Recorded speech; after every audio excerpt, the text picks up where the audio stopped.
Today we are making these gorgeous 3D shadow boxes. That was the only way I could get you to see them within the light. I made these two SVGs just for you, including a frame if you don't want to buy your own shadow box. You can make one out of cardstock. Hi, and welcome to Daily Dose of DIY. My name is Chris, and we are on day 7 of our Christmas Craft Kickoff Event. That means you can get these 3 SVGs for free for the next 24 hours by going to dailydoseofdiy.com/Christmas22. Scroll down to day 7 and enter your first name and email, and we'll send you the SVG right away. You'll also be given the option to upgrade to the Instant Access Pass. That will give you immediate access to all 14 projects, over 30 SVG files, and printable assembly instructions. Let's take a look at the supplies we'll need to make these amazing shadow boxes. Okay, to make these shadow boxes, you are going to need some foam, tape, and scissors to cut it. I have a giant roll here. You're also going to need 8.5 by 11 heavy duty cardstock. This is 110 pound. You could use 65 pound, but 110 just really helps give it better structure and makes it not so floppy. I'm using a Vellum paper to filter the back layer, filter the light. You can also use tissue paper. Most of the time I do use tissue paper. I just forgot to bring some. You'll also need either an 8 by 8 shadow box, or I have a file you can make your own frame for it. If you're going to make your own frame, you will need a 12 by 12 cardstock to fit the frame, and then I'm using acetate to cover the frame to give it the glass, which is totally optional, but a nice added touch. Finally, you're going to need some sort of string lights. I have these LED fairy lights. LEDs are the best because they light up brighter. And then you're going to want some masking tape to tape it down. Let's head on over to Design Space now, and we'll take a look at these SVG files. I already have them loaded in here. So I'm going to select the frame, and I'm going to select the Merry Christmas version.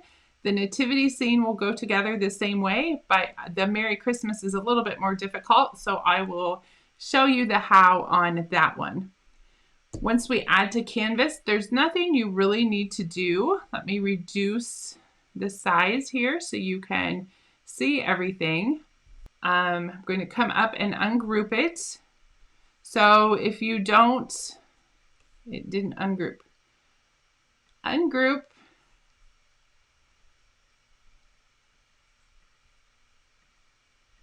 There we're ungrouped. The new update still has me a little not working right. Then we're going to need to ungroup this layer again. So if you didn't want to cut to the acetate, you can delete that layer if you wish. And then on the actual file itself, we'll ungroup those. Both of them have a back layer. If you're using a shadow box, I recommend that you cut this to help filter the light back through the box. It helps it brighten up more. But if you're cutting your own frame, you will not need this one. So I'm going to delete him since we're going to be making our own frame, and then click the Make It button.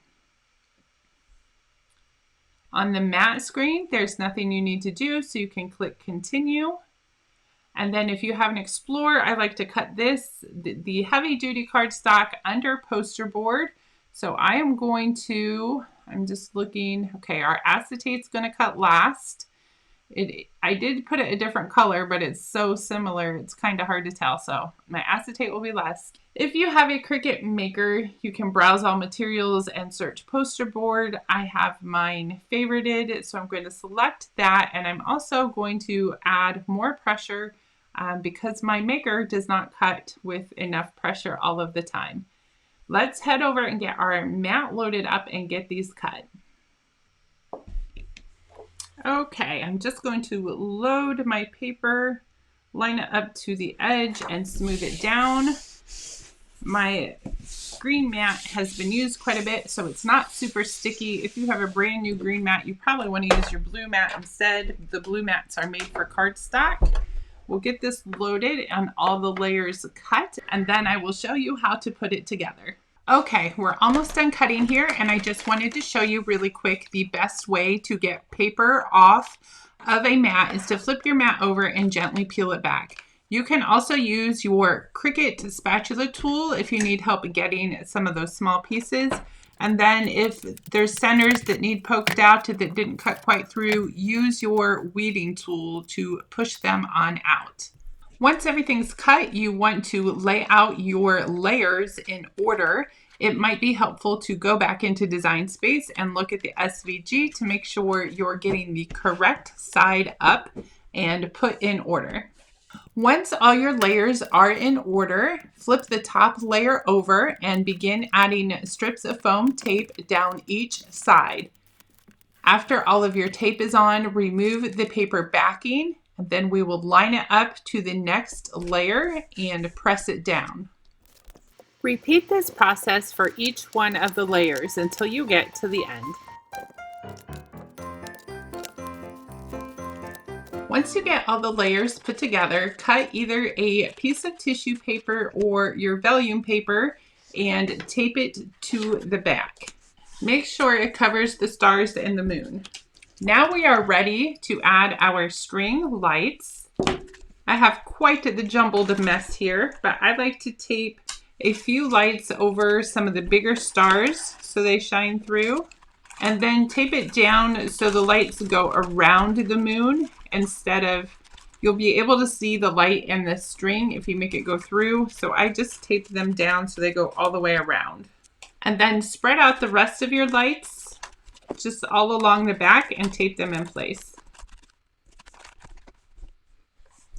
Next, we are going to put together the frame. If you're using the clear acetate, glue that down over the opening first.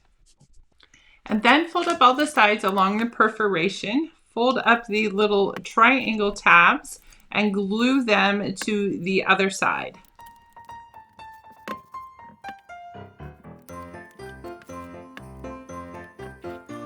Once the top is put together, do the same thing with the bottom. Fold along all the perforations, fold in the little triangle tabs, and glue the sides up. Once the base is assembled, we can drop our shadow box in. I'm going to put my little light thing down at the bottom, flip him over, and set him in the tray. Once he's in there, add on the top and then turn on the lights and enjoy your gorgeous shadow box. Here is our gorgeous finished shadow box with the frame that we made. And here is the nativity scene in a shadow box frame from Michaels. Either way you go, these are sure to cozy up your home and make great decorations this Christmas. They also make great gifts. Thank you so much for joining me on day 7 of our Christmas craft kickoff. Be sure to get these free SVG files. The light's a little funky. There we go. For the next 24 hours at dailydoseofdiy.com/Christmas22, and stay tuned for another fun craft tomorrow. God bless.